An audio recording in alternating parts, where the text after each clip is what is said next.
بسم اللہ الرحمن الرحیم رب اشرح لی صدری ویسر لی امری واحلل عقدۃ من لسانی یفقہوا قولی رب زدنی علما۔ السلام علیکم کلاس۔ بیٹا آج کا ہمارا ٹاپک ہے خطبہ حجۃ الوداع۔ اس سے پہلے بیٹا ہم نے پڑھا تھا فتح مکہ، جس میں نے آپ کو بتایا تھا کہ آپ صلی اللہ علیہ وسلم جب فتح مکہ کے موقع پر خانہ کعبہ کے اندر بتوں کو توڑ رہے تھے، بتوں کو خانہ کعبہ کو بتوں سے پاک کر رہے تھے، تو باہر مشرکین مکہ جو تھے وہ قطار بنا کے کھڑے تھے کہ پتہ نہیں آپ صلی اللہ علیہ وسلم ہمارے ساتھ کیا سلوک کریں گے۔ لیکن آپ صلی اللہ علیہ وسلم جب باہر آئے تو آپ صلی اللہ علیہ وسلم نے کسی کو کچھ بھی نہیں کہا، اللہ کی رضا کے لیے سب کو معاف کر دیا۔ تو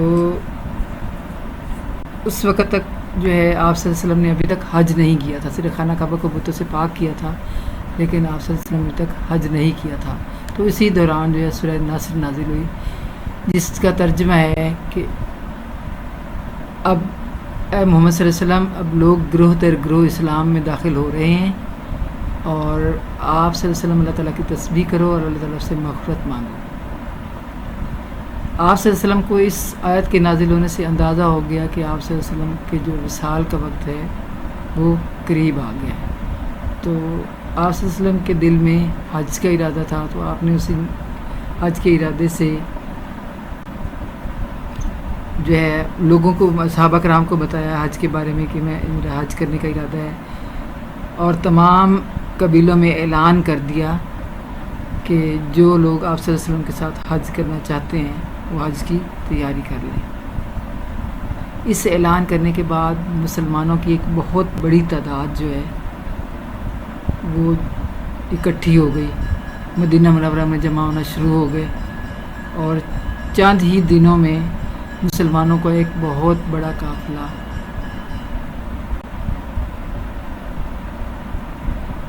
آپ صلی اللہ علیہ وسلم کے اس اعلان پر مسلمانوں کی ایک بہت بڑی تعداد جو ہے وہ مدینہ منورہ میں جمع ہونا شروع ہو گئی، اور چند ہی دنوں میں مسلمانوں کا ایک بہت بڑا مجمع اکٹھا ہو گیا۔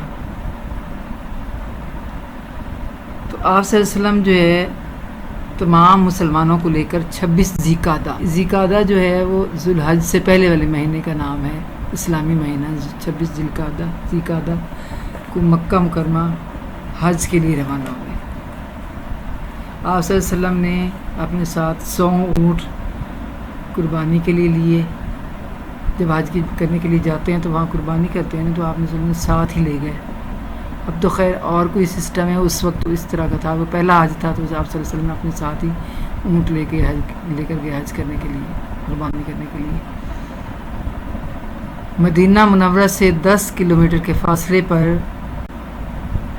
ایک جگہ ہے، اس کا نام ہے ذوالحلیفہ، مقام ذوالحلیفہ۔ وہاں آپ صلی اللہ علیہ وسلم کا جو ہے قافلہ وہ رکا، اور ان لوگوں نے حج کی نیت سے احرام باندھا۔ اب تو ہم جب جاتے ہیں تو جہاز میں بیٹھنے سے پہلے ہی ہم لوگ جو احرام باندھ لیتے ہیں، اس وقت انہوں نے اس جگہ پر آ کر حج کا ارادہ کیا، نیت کی، اور وہاں پر احرام باندھا۔ 4 ذی الحجہ کو آپ صلی اللہ علیہ وسلم مکہ مکرمہ میں داخل ہوئے۔ یہ جو درمیان کا جو سارا تھا ٹائم، یہ انہوں کا پیدل جو ہے قافلہ اونٹوں پر سوار تھا، وہ جو ان کو وہاں پہنچتے اتنے دن لگے۔ 4 ذی الحجہ کو جو ہے آپ صلی اللہ علیہ وسلم مکہ مکرمہ میں داخل ہوئے۔ آپ صلی اللہ علیہ وسلم کی جب خانہ کعبہ پر نظر پڑی تو آپ صلی اللہ علیہ وسلم نے اللہ تعالیٰ سے دعا کی، اے اللہ اس گھر کو اور زیادہ شرف عطا کر۔ اس کا مطلب ہے کہ اے اللہ تعالیٰ اس گھر کو اتنی عزت دے کہ لوگ زیادہ سے زیادہ لوگ جو ہیں اس کے حج کرنے کے لیے آئیں۔ 8 ذی الحجہ کو آپ صلی اللہ علیہ وسلم مکہ مکرمہ سے تھوڑی سی دور جگہ ہے منا کے مقام پر تشریف لائے، اور یہیں پر رات گزاری۔ دوسرے دن حج کی نماز ادا کرنے کے بعد آپ صلی اللہ علیہ وسلم اپنی اونٹنی جس کا نام قصوہ تھا اس پر سوار ہو کر میدان عرفات میں تشریف لائے۔ میں نے آپ کو بیٹا پہلے بھی بتایا تھا کہ میدان عرفات وہ جگہ ہے جہاں پر قیامت برپا ہوگی، اور وہ جگہ اب اس جگہ پر جو ہے حج کا خطبہ دیا جاتا ہے، اور اس میں ایک مسجد نمرہ بھی ہے جو سال میں وہ ایک مرتبہ جب حج ہوتا ہے اس کے موقع پر کھلتی ہے، ورنہ وہ جو ہے بند رہتی ہے۔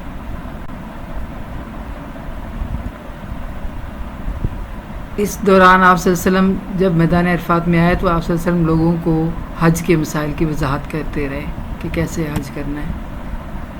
آپ صلی اللہ علیہ وسلم نے اپنی زندگی میں صرف ایک ہی حج کیا تھا اور وہ آپ کا آخری حج تھا۔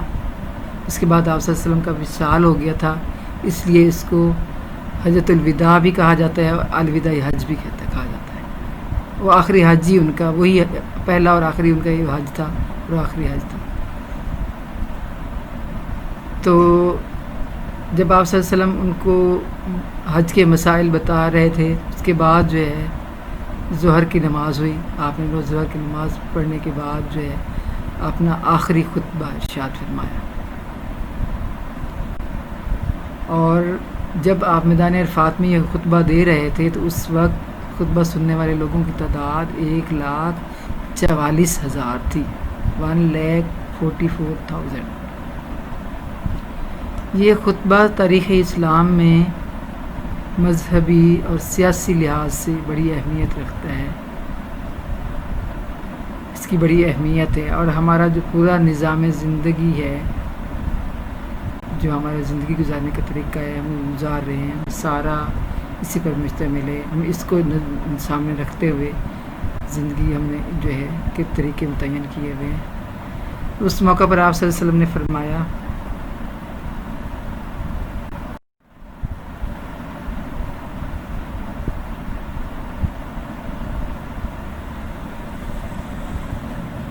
آپ صلی اللہ علیہ وسلم نے فرمایا، اے اللہ کے بندو، میں تمہیں اللہ کا تقوی اختیار کرنے کی وصیت کرتا ہوں۔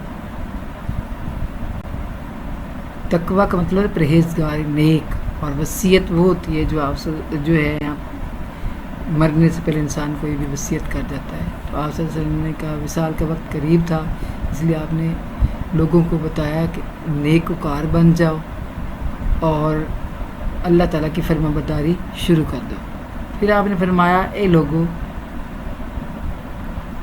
اسلامی مساوات کے بارے میں آپ صلی اللہ علیہ وسلم نے فتویٰ برمایا کہ تمام مسلمان جو ہے وہ برابر ہیں، تم لوگوں کا رب ایک ہے، تمہارا باپ سے حضرت آدم علیہ السلام ہے، کسی عربی کو غیر عربی پر اور کسی غیر عربی کو عربی پر، مطلب جو عرب کا رہنے والا ہے یا جو ہے عرب سے باہر کا رہنے والا ہے، اور کسی گورے کو کالے پر اور کسی کالے کو گورے پر کوئی فضیلت نہیں۔ مطلب اگر کوئی مکہ کا رہنے والا ہے لیکن وہ جو ہے نیک نہیں ہے، پرہیزگار نہیں ہے، تو وہ اللہ کے نزدیک بھی نیک نہیں ہے، اور اگر کوئی باہر کا رہنے والا ہے، عرب کے باہر کا، وہ نیک ہے، پرہیزگار ہے، تو اللہ تعالیٰ کو وہی عزیز ہے۔ اس طرح اگر کوئی گورا ہے اور وہ نافرمان ہے تو اللہ تعالیٰ کو اس کے سے رنگ سے کوئی جو ہے غرض نہیں ہے، اور اگر کالا ہے اور وہ نیک ہے تو اللہ تعالیٰ کو وہی پسند ہے۔ آپ نے فرمایا کہ فضیلت صرف تقوی کی وجہ سے، جو نیکار ہوگا اسی کو فضیلت حاصل ہوگی۔ حضرت آدم علیہ السلام جو ہے، تم سب جو ہے حضرت آدم علیہ السلام کی اولاد ہو، اور حضرت آدم علیہ السلام مٹی سے پیدا ہوئے تھے۔ پھر آپ صلی اللہ علیہ وسلم نے جان، مال اور عزت کے بارے میں بتایا کہ اے لوگو، تمہاری جان، تمہارے مال اور تمہاری عزتیں ایک دوسرے پر حرام ہیں۔ زمانہ جاہلیت میں کوئی جس کا دل چاہتا تھا وہ جو ہے کسی کو قتل کر دیتا تھا، اس کا حق مار لیتا تھا اور اس کی عزت لوٹ لیتا تھا، لیکن آپ صلی اللہ علیہ وسلم نے فرمایا کہ اب زمانہ جاہلیت کا دور جو ہے وہ ختم ہو گیا ہے، اور سودی نظام بھی ختم ہو گیا ہے، اس لیے اب نہ تم کسی پر ظلم کرو گے اور نہ کوئی تم پر ظلم کرے گا۔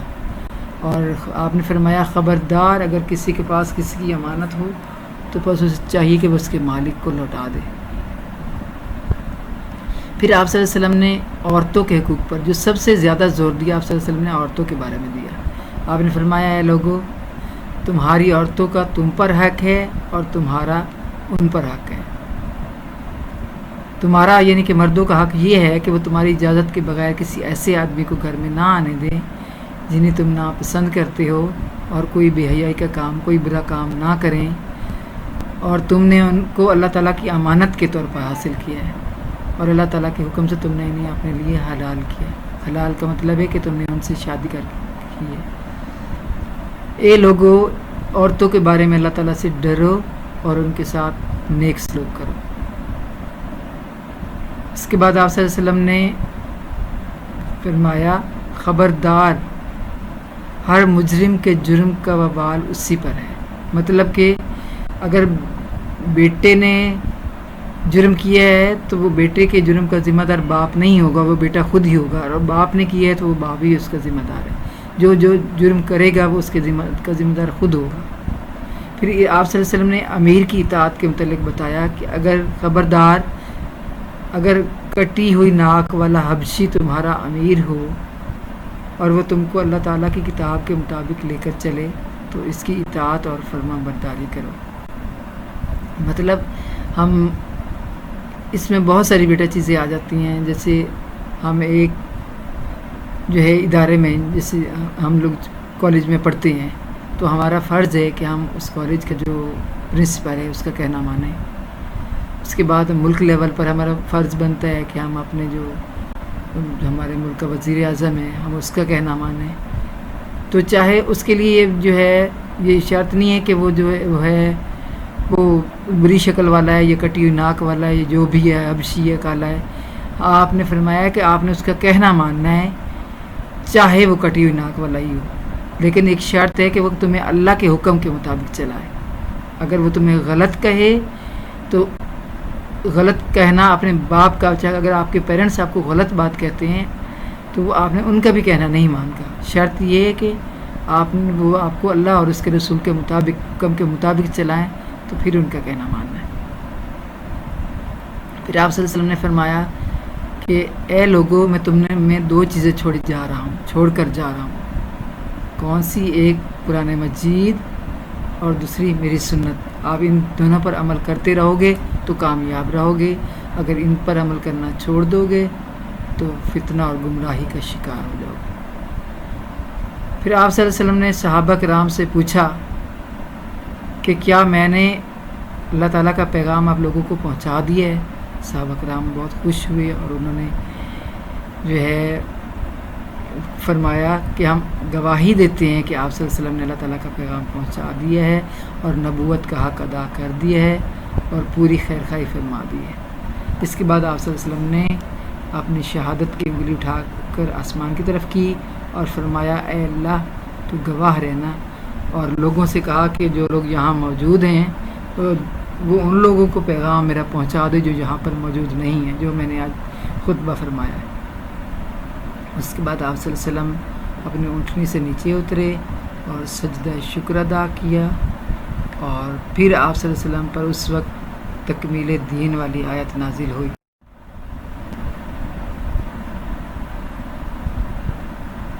وہ آیت کیا تھی؟ الیوم اکملت لکم دینکم واتممت علیکم نعمتی ورضیت لکم الاسلام دینا۔ یہ سورہ مائدہ کی آیت ہے اور یہ آخری آیت ہے۔ اس کے بعد قرآن مجید کا نزول، یہاں پر قرآن مجید مکمل ہو گیا۔ تو بیٹا یہ تھا آج کا ہمارا ٹاپک۔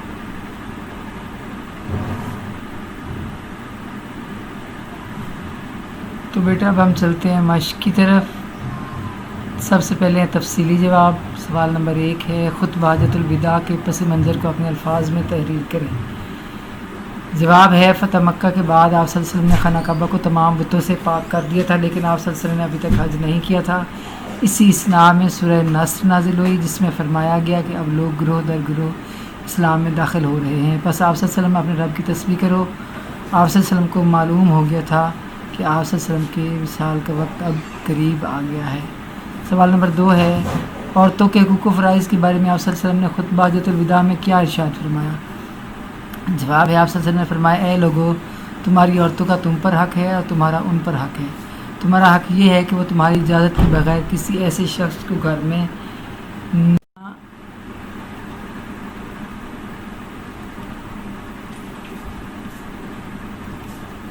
نہ آنے دیں جنہیں تم ناپسند کرتے ہو، اور کوئی بھی حیائی کا کام نہ کریں، اور تم نے انہیں اللہ تعالیٰ کی امانت کے طور پر حاصل کیا، اور اللہ تعالیٰ کے حکم سے اب تم نے انہیں اپنے لیے حلال کیا. عورتوں کے بارے میں اللہ تعالیٰ سے ڈرو اور ان کے ساتھ بھلائی کا سلوک کرو. سوال نمبر 3 ہے خطبہ حجۃ الوداع میں اسلامی مساوات کی اہمیت بیان کریں. اے لوگو، تمہارا رب ایک ہے. تمہارے باپ حضرت آدم علیہ السلام ہیں. کسی عربی کو غیر عربی پر اور کسی غیر عربی کو عربی پر، گورے کو کالے پر اور کالے کو گورے پر کوئی فضیلت نہیں، مگر تقویٰ کے سبب تم سب حضرت آدم علیہ السلام کی اولاد ہو اور حضرت آدم علیہ السلام مٹی سے پیدا ہوئے.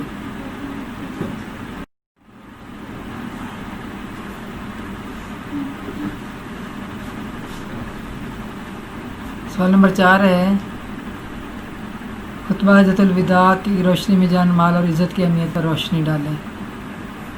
جواب ہے اے لوگو، تمہاری جان، تمہاری مال اور تمہاری عزتیں ایک دوسرے پر حرام ہیں اور زمانہ جاہلیت کا سود ختم کر دیا گیا ہے. صرف اصل سرمایہ تمہارے ہیں. نہ تم کسی پر ظلم کرو اور نہ ہو کہ تم پر ظلم کرے. اب سوال نمبر 5 ہے ہدایت الہی کا ذریعہ کون سا ہے اور اس کو اپنانے سے کیا فائدہ حاصل ہوگا. جواب ہے ہدایت الہی کا واحد ذریعہ قرآن مجید اور سنت نبی صلی اللہ علیہ وسلم ہے. ان دونوں کی تعلیمات پر عمل کر کے پوری امت باعزت اور کامیاب زندگی گزار سکتی ہے. سوال نمبر 2 ہے مختصر جواب دیں. آپ صلی اللہ علیہ وسلم کس تاریخ کو مکہ مکرمہ حج کے لیے روانہ ہوئے؟ 26 ذی القعدہ. ذوالحجہ کی کس تاریخ کو آپ صلی اللہ علیہ وسلم مکہ مکرمہ میں داخل ہوئے اور بیت اللہ کو دیکھ کر کیا ارشاد فرمایا؟ 4 ذوالحجہ کو آپ صلی اللہ علیہ وسلم مکہ مکرمہ میں داخل ہوئے. خانہ کعبہ پر نظر پڑی تو فرمایا اے اللہ، اس گھر کو اور زیادہ شرف عطا کر. سوال نمبر 3 ہے خطبہ حجۃ الوداع میں آپ صلی اللہ علیہ وسلم نے امانت کے متعلق کیا ارشاد فرمایا؟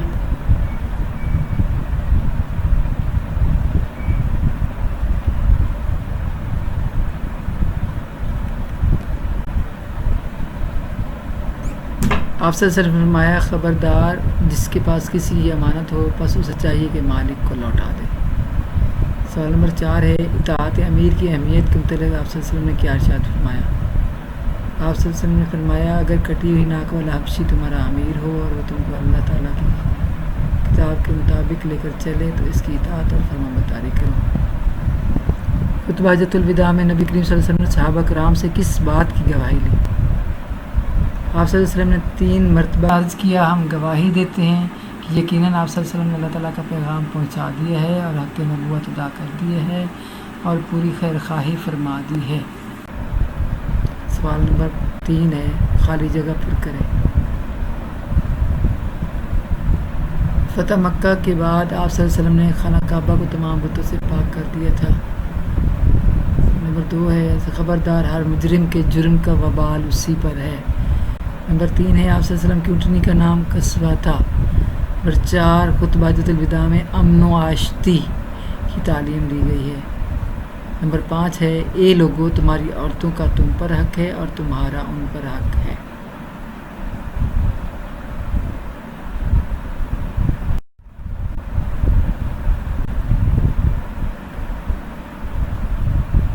سوال نمبر 4 ہے درست جواب پر ٹک کا نشان لگائیں.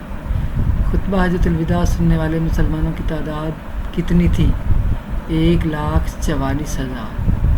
آپ صلی اللہ علیہ وسلم نے خطبہ حجۃ الوداع کس سن ہجری میں دیا؟ 10 ہجری میں. آپ صلی اللہ علیہ وسلم نے خطبہ حجۃ الوداع کس میدان میں ارشاد فرمایا؟ میدان عرفات میں. آپ صلی اللہ علیہ وسلم نے اپنی حیات طیبہ میں کتنے حج کیے؟ 1 حج. خطبہ حجۃ الوداع میں فضیلت کا معیار کس کو قرار دیا؟ تقویٰ کو.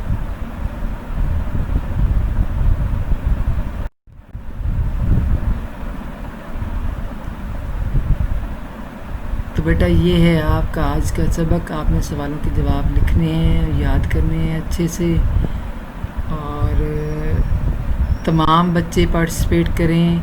آپ لوگوں کی اب اٹینڈنس ہوا کرے گی. جو نہیں بچے جو ہے کام کرتے ان کو فائن ہوگا. اور آپ لوگ پلیز میری آپ سے ریکویسٹ ہے کہ آپ لوگ سب لوگ بھرپور جو ہے اس کام میں حصہ لیں، پڑھیں. یہ آپ کا اپنا فائدہ ہے. اور اگر آپ کو ابھی یاد کر لیں گے تو بعد میں مشکل نہیں ہوگی، نہیں تو پھر آپ لوگوں کو بہت مشکل ہوگی. اتنا سارا کام اکٹھا ہو جائے گا تو آپ کو کرنا پڑے گا تو آپ کو مشکل ہوگی. تو آپ پلیز ابھی ساتھ ساتھ کام کریں. جزاک اللہ.